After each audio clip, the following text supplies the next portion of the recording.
নমস্কার বন্ধুরা, এইখানে আমার একটা ছোট্ট নার্সারি আছে।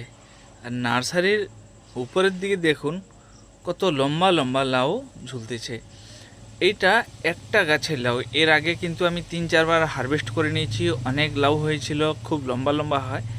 কিন্তু এইখানে একটা জায়গায় দেখুন কি সুন্দর কীভাবে লাউ ধরে আছে।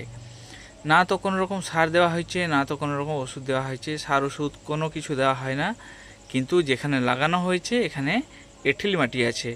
আমার ছাদ বাগানেও কিছুটা বীজ আমি লাগিয়েছিলাম, এইখানে একটা বীজ লাগিয়েছিলাম, কিন্তু আপনারা দেখুন ছাদ বাগানে তো সেরকম একটা ভালো হলো না, কিন্তু মাটিতে যখন লাগিয়েছি মাটির সার পেয়ে কত সুন্দর লাউ ধরে আছে। এর নিচে কিন্তু আমার একটা ছোট্ট নার্সারি আছে, যেখানে আছে আম, লেবু, কমলা, মৌসুম্বি, জামরুল, সবেদা, পেয়ারা, ড্রাগন।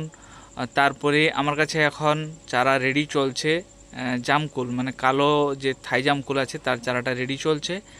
আর অ্যাপেলবারের প্লান্ট রেডি চলছে। যদি কারো প্রয়োজন হয় আমার সঙ্গে যোগাযোগ করে আমার কাছ থেকে নিতে পারেন। আমরা মাশরুমের বীজ দিয়ে থাকি, তার সাথে সাথে আমি ছোট্ট একটা নার্সারি করেছি, যেহেতু আমার ছাদ বাগান আছে।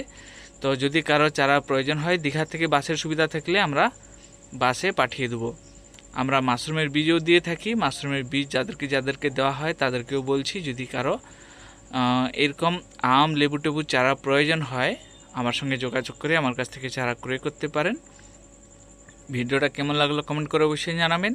আর দেখুন কত সুন্দর লাউ হয়ে আছে। আমি একটা হারভেস্ট করে নিলাম, কারণ একসঙ্গে একটা ডালে এতগুলো লাউ থাকলে কিন্তু সবগুলো লাউ বেশ বড় হবে না, এরকম সরু সরু হয়ে রয়ে যাবে। তাই যেগুলা হারভেস্ট করার মতন হয়ে গেছে সেগুলো হারভেস্ট করে নিলাম। একটা ডালে 9 থেকে 10খানা লাউ এখন ঝুলছে।